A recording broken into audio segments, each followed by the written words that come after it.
A highway work zone is a dangerous place. Construction and maintenance workers put their lives on the line every day, often working just an arm length away from traffic moving 50 to 60 miles an hour.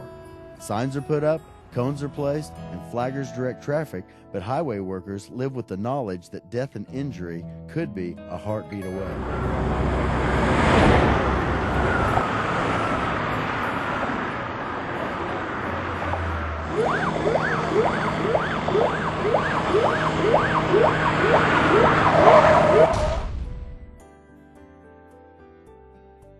To be honest, sometimes it's scary, but all of our guys pretty much know what they're doing, and we try to watch out for each other.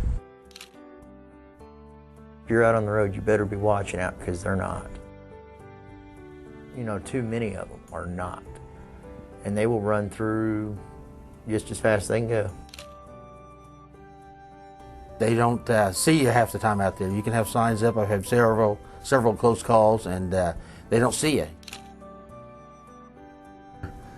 Minivan hit our crash attenuator, shot across the median, across westbound traffic, into the field out north of the interstate.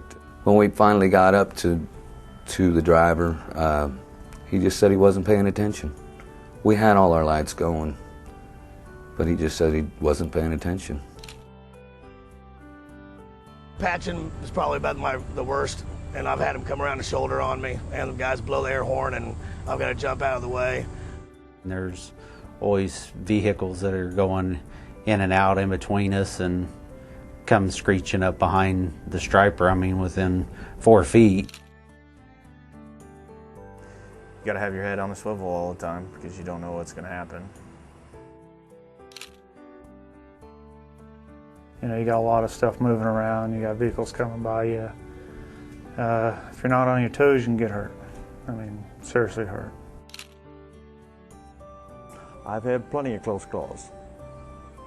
I had one that a guy actually hit me out on the work zone. I was called in by my area supervisor to help or to assist highway patrol with traffic control. They were working a really bad accident at the intersection of I-35 and 635. So I set up my truck, had the flashing arrow on the attenuator flashing, had the ramp coned off and everything, and I was flagging traffic. Well, I noticed headlights coming at me and noticed that those set of headlights weren't getting over like traffic had been doing. So I continued to flag and flag them over, and I noticed I kept getting closer and closer and closer. Well, at a certain point, I decided, told myself that this vehicle wasn't going to get over. So I basically just jumped out of the way, dove out of the way towards the truck, and as I was in mid-flight, I guess you could say, this vehicle came right through the cones, and as my legs were stretched out, his passenger side front fender clipped my legs and kind of spun me around and then dropped me down on the ground. I just ended up with bumps and bruises, no broken bones or anything, a couple of scrapes here and there, but that was it. I was really, really lucky. During my time on Kansas highways, I have worked many crashes that could have been prevented, including some in Kansas work zones.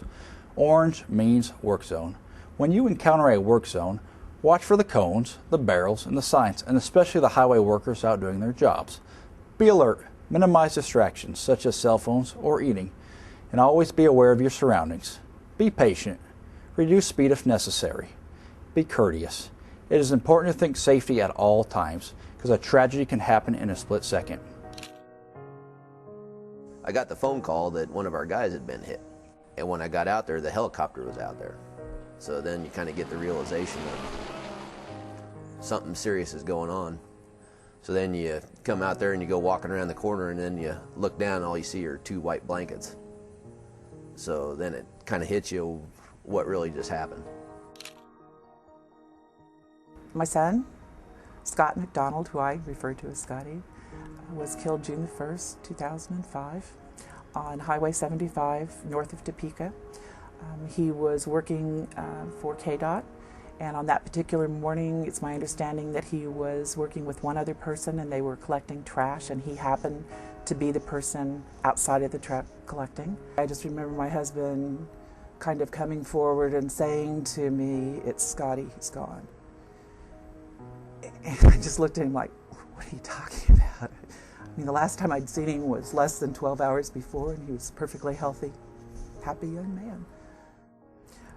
I was so numb for so long. I mean, it's been a little over 3 years now. And there are still times that I really cannot believe that my son is dead. I cannot believe that he won't be walking through the door. Pay attention to what you're doing and realize that your own life and other people's lives depend on it, and that you can't bring people back. When they're dead, they're dead. It's hard at times because you're trying to concentrate on the traffic and your job and the surroundings on the job. So you're looking at the safety inside the work zone and also the safety outside of the work zone for the public and the employees. Slow down going through a work zone, because I have children at home and I have grandchildren, and I want to go home every night to see them along with everybody else in the shop. We're out there to help them make the road safer for them, and if they'd just be a little more considerate and make it a little safer for us too. Just try to understand that 15 minutes isn't going to make or break a day. You know, it's not worth a life to try to get there a little bit faster, so keep that in mind.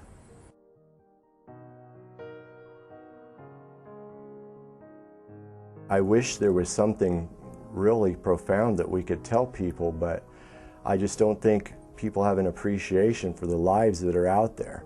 Everyone wants good roads. They want to be able to travel through effortlessly as they go across the state, but they just need to realize that these workers are important. Just too many lives on the line out there.